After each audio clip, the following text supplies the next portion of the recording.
Hello winners, this is PK Ghoshal, the chemistry teacher and also a motivational coach.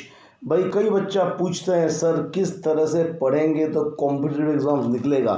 एक छोटा सा video मैंने डाला था तो कोई क्वेश्चंस आते हैं कि क्या बिना कोचिंग हम निकाल सकते हैं। तो एक बात बोल देते हैं, फिलहाल आपका ये कोच आपसे जो बात कर रहा है ये बंदा बिना कोचिंग ही IIT गेट निकाला था अपने बलबूते और दम पे, और वो भी एक चांस में, यानी कि that means it is possible.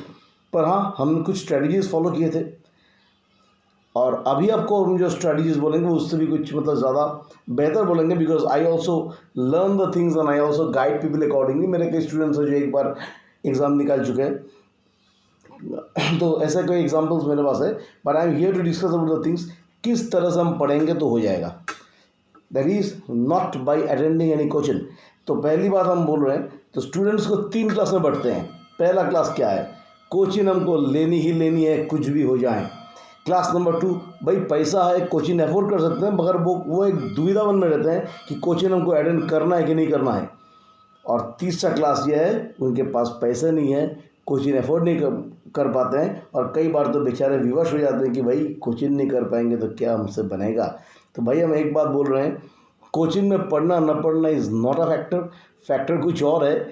और जब तक मैं अपने एक्सपीरियंस से देखा हूँ, कई लोग ऐसे हैं जो बिना कोचिंग निकाल देते हैं और बढ़िया से निकालते हैं। ये मेरे एक्सपीरियंस ऐसा कुछ कहता है, ऐसा कुछ दिखाया भी है। तो कोचिंग की यदि बात करें तो सीधी सी बात है, it is a method of spoon feeding preparation. तो अब अगला क्वेश्चन, क्या इसकी ज़रूरत है? हाँ भाई ज़रूरत है। हमको पूरा तैयारी कर रहा है, एकदम पॉइंट पकड़ पकड़ के तैयारी कर रहा है। पर इसके सिवा, इसके अलावा भी तो हम काम कर सकते हैं, और कई बार तो कई लोग कर भी दिखाते हैं, जो कि मैंने बोला। तो कोचिंग की अगर बात करें तो कोचिंग में यदि कोई अच्छा गुरु, अच्छा कोई टीचर हमको मिल जाता है तो हो सकता है कि उसके गुड गाइडेंस, गुड रिसोर्स, भाई टाइमली अगर प्रिपेयर करा देगा तो हो सकता है। तो अगर वैसी कुछ बात है तो उस टाइप का गुरु अगर कोचिंग में मिलता है, मतलब आई मीन गाइड और teacher in the form of गुरु, तो उन पर पूरी तरह से भरोसा कर लेना चाहिए। पर बात असल में कुछ और है। भरोसा तो हम कर लेंगे पर बात कुछ और है। बिना कोचिंग के स्टूडेंट्स के लिए तो ये बहुत इंपॉर्टेंट बात है। वो बात है सेल्फ स्टडी। आप कुछ करो चाहे ना करो, आपको सेल्फ स्टडी करना पड़ेगा। You need to work hard. भाई सीधी सी बात है, वो आप कर सकते हो, आपके पास कैपेबिलिटी भी है, विजडम भी है, भगवान दिमाग दे के भेजे हमको, तो नेचुरली उसको यूज़ करके हम एग्ज़ाम क्रैक कर सकते हैं। ये तो पॉसिबल है, ये होता भी है। अब अलग बात, हम कुछ और बोलेंगे नहीं इसमें, और एक बात बोलेंगे। फिर कोचिंग की अगर बात बोलेंगे तो कोचिंग तो तैयारी करता है, पर मैं एक बात जनरली कहना चाहूँगा, भाई भीड़ से दूर रहो। कई लोग कोचिंग जाते हैं भीड़ करके, तो इसका मतलब यह नहीं है कि वो कोचिंग ही ज़रिया बन गया एग्ज़ाम को क्रैक करने का। ऐसी बात नहीं है।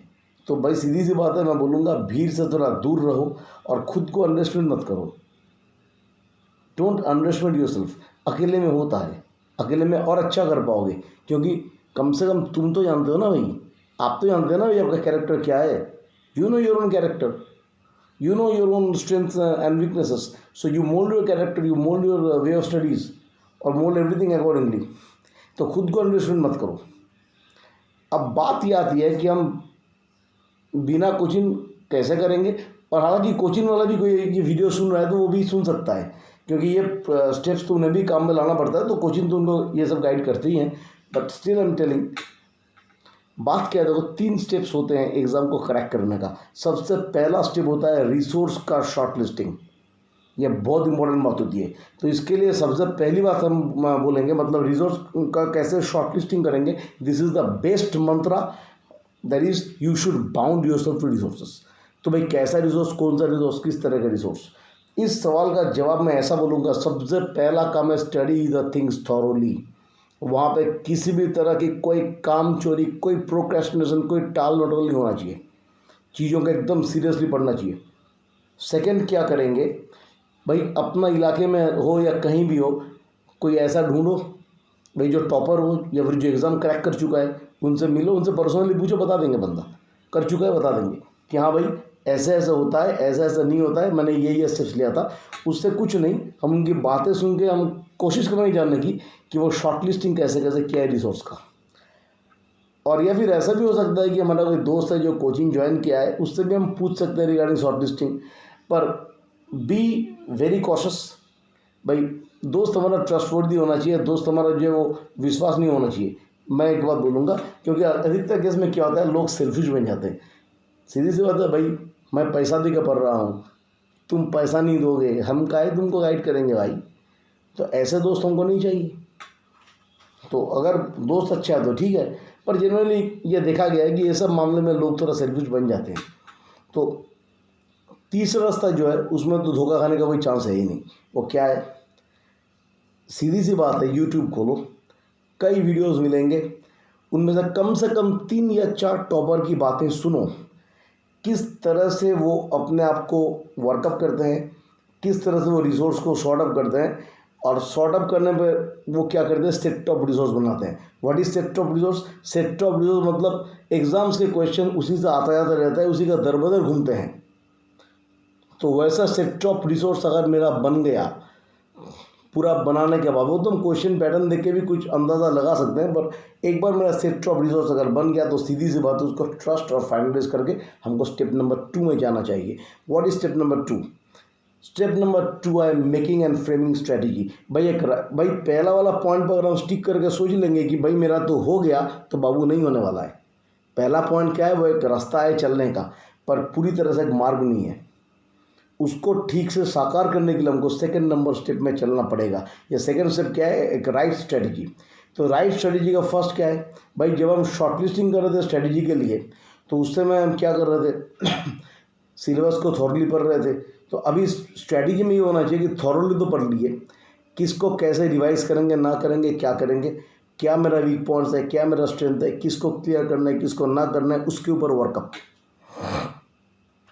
शॉर्टलिस्ट करते समय फिर से हम यूट्यूबर्स की वही वीडियो सुनेंगे। यूट्यूबर्स मतलब वो क्रैकर्स जो होते हैं, जो सक्सेसफुल होते हैं, उनके वीडियोस हम सुनेंगे, किस तरह से वो चीज़ों को बनाते हैं, how they have crack the exam और what strategy they have taken to crack the exams. क्योंकि भाई बात है उनमें दम है। जो टॉप करता है ऑल इंडिया लेवल में एक एग्ज़ाम में, उनकी औकात कुछ और होती है। भले मैंने औकात के ऊपर एक वीडियो बना चुका, पर उनकी औकात कुछ और है, वो अपनी औकात से कुछ ज़्यादा मतलब बड़े हुए हैं, तो उनका लेना चाहिए। Last but not the list, इसका सेकंड पॉइंट हम एक आएंगे। राइट स्ट्रेटजी का फर्स्ट पॉइंट तो ये था, सेकंड पॉइंट क्या है, क्वेश्चन पेपर मिनिमम 3 से 5 साल का, उससे ज़्यादा लोगे तो अच्छा है। उसको बढ़िया से गौर से एनालाइज करो। उसको गौर से एनालाइज करोगे तो मोस्ट टारगेटेड टॉपिक्स हमको मिल जाएंगे। These are my targeted topics, हमको उस टॉपिक्स मिल जाएंगे और उन टॉपिक्स पर हम पूरी तरह से फोकस करेंगे। और वो टारगेटेड टॉपिक क्या है, मतलब उससे क्वेश्चन आते हैं, उसके एक्सपेक्टेड आंसर हम जान जाएंगे, उसको तैयार कर लेंगे। यानी कि क्या हो गया, हमने सोर्स बना लिए, रिसोर्सिंग कर लिए, उसके बाद एनालाइज कर लिए, स्ट्रेटजी बना लिए, और स्ट्रेटजी का सेकेंड वाला स्टेप ये है। ये स्टेप अगर बढ़िया से तैयार हो गया तो फिर क्या होता है, एग्ज़ाम में निकलने का एक बहुत बड़ा चांस हो जाता है। मैंने पहले ही बोला था लास्ट वीडियो में, पार्ट 1 में, कि हमको भीड़ नहीं देखनी है। तो अगर जो भी हो, मेरा निकलने का एक चांस बढ़ जाता है। और तीसरी बात जो आती है वो है टाइम टेबल। किस तरह से बाकी पढ़ेंगे, अकॉर्डिंगली हमको एक प्लान बनाना होगा, एक ब्लूप्रिंट भी तैयार करनी है, ताकि चीज़ें जो है बढ़िया से बढ़िया तरीके से निकल जाएं। क्योंकि सीधी सी बात है भाई, रिवीजन भी होना चाहिए, प्रैक्टिस भी करना चाहिए। और इस मामले में हम बोलेंगे भाई, दोनों एक साथ अगर होगा तो कॉन्फिडेंस बढ़ेगा। उसके लिए क्या है, मॉक टेस्ट वाला पेपर लो, सॉल्व करते रहो, बनाते रहो अकॉर्डिंगली, और कोई रैंडम प्रैक्टिस नहीं चलेगा। रैंडम प्रैक्टिस में क्या होगा, एग्ज़ाम से पहले पूरा गड़बड़ा जाएगा सब कुछ, रूटीन लेके सब पूरा जो है एकदम खिचड़ी बन जाएगी, और हम अपने कॉन्फिडेंस लूज़ करेंगे। और एक बार कॉन्फिडेंस किसी भी तरह से मतलब हिल डुल गया, या फोकस हमारे हिल डुल गया, तो ख़त्म, पूरा प्रोजेक्ट ही खत्म, एग्ज़ाम फिर हम कुछ नहीं कर पाएंगे। अगर एग्ज़ाम हमको बढ़िया से देना है तो टाइम टेबल, प्लानिंग, ब्लूप्रिंट, हालांकि प्लानिंग ब्लूप्रिंट के ऊपर मैं एक अलग से वीडियो देने वाला हूँ कॉम्पिटिटिव के इस सीरीज़ में, और किस तरह से क्वेश्चन का एनालाइज करते हैं उसके ऊपर भी मैं एक वीडियो देने वाला हूँ। उसका तो हम गाइड कर ही देंगे कैसा होता कि कैसा नहीं होता। और अगली बार हम जो इसके बाद बोलेंगे वो है टू बिल्ड कॉन्फिडेंस। भाई सीधी सी बात है, हमको पूरी तरह से कॉन्फिडेंस चाहिए। उसके लिए ये सब काम हम पूरा स्टेप वाइज करेंगे। हमारा रिवीजन, तैयारी, प्रैक्टिस एक साथ। और अच्छे से अगर बोलें तो जो सेल्फ स्टडी, जिसके बारे में मैंने एकदम पहले बोला था, वो सेल्फ स्टडी कम से कम 7 से 8 घंटा का तो करना ही चाहिए। सीधी सी बात है, बन जाएगा, इतना भी टफ नहीं है। तो बनते हैं, बन जाएगा, क्योंकि सेल्फ स्टडी ही वो चीज़ है, वो मतलब वही आपको एग्ज़ाम्स क्रैक करके वो खीर आपको निखार के देने वाला है।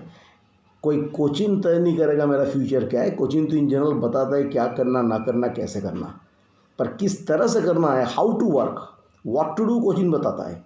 व्हाट टू डू हम भी समझ सकते हैं, हम जो वेज आपको बोले, बट हाउ टू डू वो तो हमको तय करना पड़ेगा भाई, सेल्फ स्टडी ऑब्वियसली। और ये सब काम थोड़ा सा एनालाइज करके हमको करना पड़ेगा। तो मेरा ख्याल से ऐसा करके करेंगे तो हो जाएगा। एक चांस में ना होगा तो 2-3 चांस में हो जाएगा, पर उससे ज़्यादा टाइम नहीं लगता। जनरल केस में एक चांस में बन जाता है। बट सीधी सी बात है, आपका ये मोटिवेटर ने अगर अपनी कम उम्र में IIT गेट जैसे एग्ज़ाम एक चांस में निकाल दिया, और बाकी का एग्ज़ाम भी निकाल चुका हूँ मैं खुद के बारे में ज़्यादा बोलना नहीं पसंद करता। ये मैं इसीलिए बोल रहा हूँ कि if I can why can't you, आपसे भी बनेगा। बस follow the steps and I am damn sure बन जाएगा। तो मैं ये आशा रखता हूँ कि जो कोचिंग नहीं जा पा रहे, जो पैसा अफोर्ड नहीं कर पा रहे, जिससे बन नहीं रहा है सब कुछ स्कूल के साथ मेंटेन करना, ये जो रेगुलर स्कूल जाना पसंद करते हैं, साथ में पढ़ाई करना पसंद करते हैं, वो कम से कम डिमोरलाइज नहीं होंगे। और ये स्टेप्स फॉलो करके मैं इतनी आशा रखता हूँ कि वो भी अपना वर्कअप शुरू कर दें। And I just expect all success from those who are listening to this video. और हाँ, मेरी वीडियो अगर पसंद आए तो लाइक सब्सक्राइब शेयर बिल्कुल करें अपने दोस्तों को, उन्हें भी मोटिवेट करें, उन्हें भी इन्फॉर्म करें रिगार्डिंग ऑल दिस थिंग्स। तो ये बोल के मैं अपना वीडियो ख़त्म करना चाहता हूँ, और जाते समय हम क्या बोलेंगे, हम जीतेंगे, हम तैयार हैं। जय माता दी।